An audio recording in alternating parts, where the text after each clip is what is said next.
YouTube channel. Hey, not really happy in your job? Here's some signs showing you that you should change something. For example, you hate Mondays. It's difficult for you to get up in the morning. No motivation to go to work. Checking the time during the day all the time, looking on your watch. Thinking about resignation regularly. And you feel exhausted in the evening. If some of these signs are true for you, you should change something.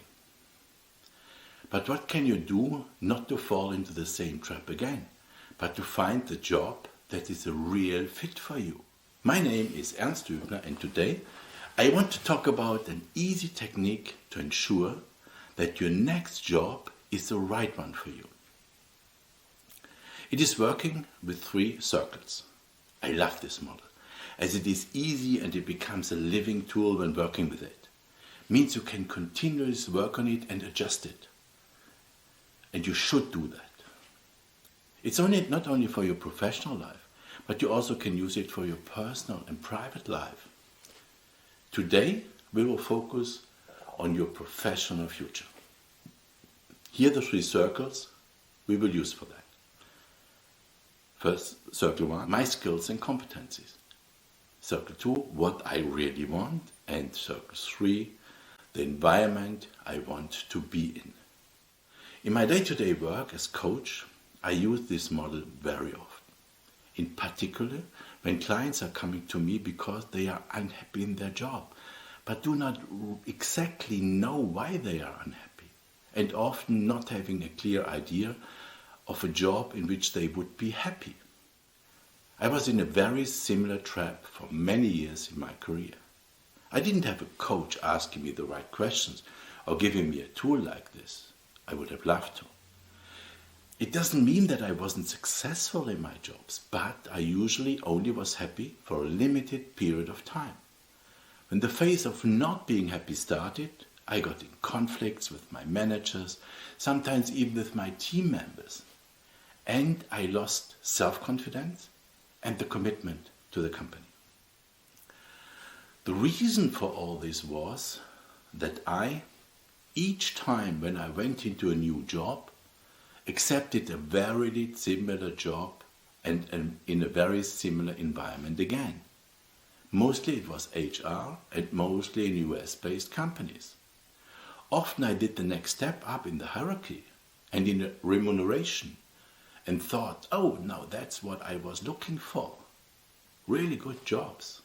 For example, hey, I'm the HR director for whole EMEA and India, a great job. But this also went only well for 2 to 3 years.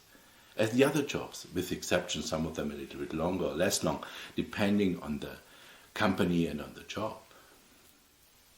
Then, when I started with my education to become a professional coach some years ago, I got in contact with this model and did the whole process for myself. And I was adjusting it for a period of over 2 years. It was hanging at the wall in my office at home for several years, always in my view when sitting at my desk.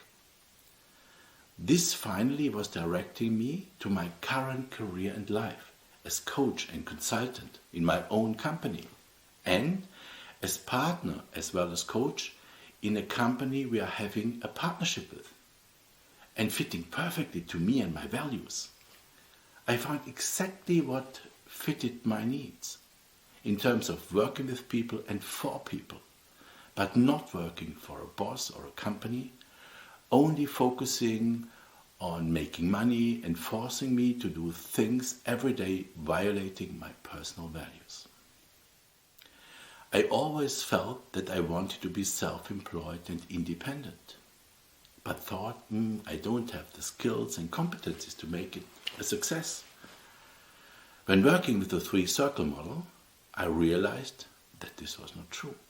But I also realized that I'm not the person who can do it all alone or on my own. Therefore, I was looking for partners, and I found the perfect partners for me. We are now not consultants focusing on maximizing the profit of a company with classical consulting tools. Our passion is the people in an organization, their competencies, but also what they need to fully leverage their potential. and what they need to be satisfied with what they are doing. This to the benefit of both the employees and the company. During my whole career in international HR, I was striving for doing things like this. But this was not what the companies expected from me as an HR director.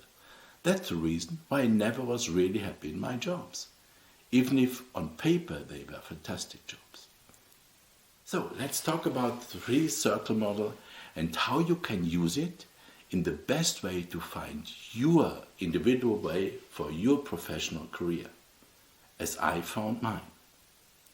Put the 3 circles as shown here on a sheet of paper, as big as possible. Flip chart paper would be good, for example.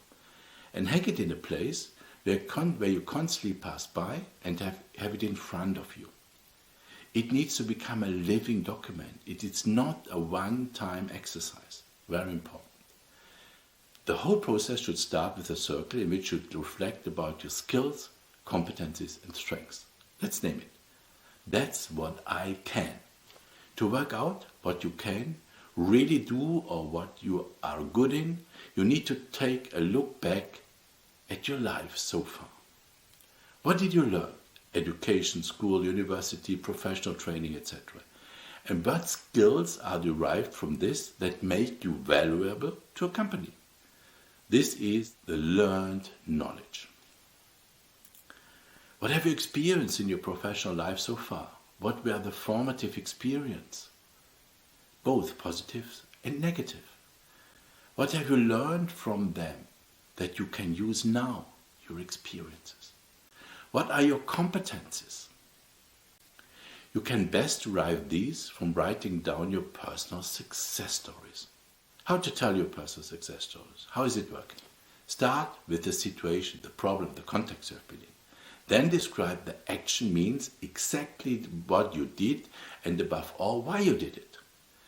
What was the result and especially your personal achievement at that? After each session or each success story, sit down and think carefully about which of your personal skills and qualities helped you, and most important, which competencies did you use to be successful. These competencies are the main points you should list in circle 1. If you look into it intensively, you will realize that there are many of these stories from which you can derive your personal competencies. And it is not only about professional success, private success stories as well. Finally, try to derive your main strengths from all that you have thought about and from what is written in the circle. Maybe you can think of more things that you can do or talents you have, even you have not used them professionally, but you could use them. All these insights about your abilities and talents can open up new perspectives. Maybe you can do so much more than what you have used professionally so far. It is often helpful to emphasize the qualities, strengths and competencies or talents that you have enjoyed using the most so far. In my case, I realized that my empathy and values like respect, trust, honesty, which I always try to live, make me a go-to person to whom people listen. I'm seen as being trustworthy, reliable, always keeping my word. But this, at the same time, was one of my biggest stress factors. It's not what you need in an environment where people are acting very politically, tactically, and power-driven, particularly in upper management positions. One short example for that. Once I was told that I was not promoted to a VP job in an American company because I was seen as politically difficult. Meant nothing else but open and honest. At that time I was frustrated. It hit me. But in between, I see this as a compliment from me as a human being. Let's move to the second circle. That's what I really want. Sounds easy? But my experience as a coach shows something different. Many of my clients find it very easy to write down what they don't want, but find it very hard to write down what they do want. And this is really about what you do want. So if you can think of something you don't want or you don't want anymore, write down what you want instead. Also this time, you should come through your insights from reflecting on your past life to the findings what you really want. Just start with you, with what you want to achieve in your life and why. Let's say goals, motivation, ambitions. What have you experienced in your professional life so far? What were the formative experiences again, both positive and negative? What have you learned from them, and do you derive from them for yourself in terms of what you want in the future? What are the things that should be given for you to be well and feel well, and then weight them into desirable, these are the nice to haves, important, good and great to haves, and essential, must haves. These are the most important things, the must haves. If you now relate this to the job or a company, then it's about content. What do I want to do? But also very much about culture, about identification, about pride to belong, etc. It's also about personal relationship with managers and colleagues. It's about degree of freedom to act. It's about work-life balance. But also about how do you want to feel, or should the company feel? How should your feeling be when you are there? But it may also be that you are someone, and I know such persons, for whom it is essential to earn enough money and otherwise does not want to deal with the company or job at all. Then write that down. I don't care what I feel. I go there to earn money. As said, it should be a living document, and you will find that through conversation with others about new experiences, there are always new insights that can shift weightings for different topics. It's an iterative process until you will stand in front of it and say, yes, that's it, that's me, that's what I need. Let's go to the final circle and name it, that shall be the environment I want to be in. So it is about industries and sectors, markets, locations, employment or self-employment, role, hierarchy level. Yeah, I want to be in the board or normal employee. National, international, fixed or flexible, all such things. By the way, you of course can work on all three circles at the same time. Just write in whatever is coming in your mind. If we look at the entire model now, we can see that the three circles are overlapping. So in the common intersection, marked in blue in the middle, should be your new job. It should have everything that is important to you. That would be the famous 100% if you consider all criteria. Think for yourself about how many of these are absolutely necessary for you. Because 100% is difficult to find. Is 80% also enough? Which points from the three circles are negotiable for you? Because maybe important but not essential. If you have worked all this out for yourself, it is easy to evaluate job postings and job offers if they are a fit for you. And as a nice side effect, this also is an excellent preparation for interviews. Recruiters will ask about your competences and examples when you showed them. Means nothing else but your success stories. And you can derive questions to ask from the must-haves to find out if the essential factors of a job are given in the job and in the company. You have something to offer, and the company should offer as well. It's a give and take.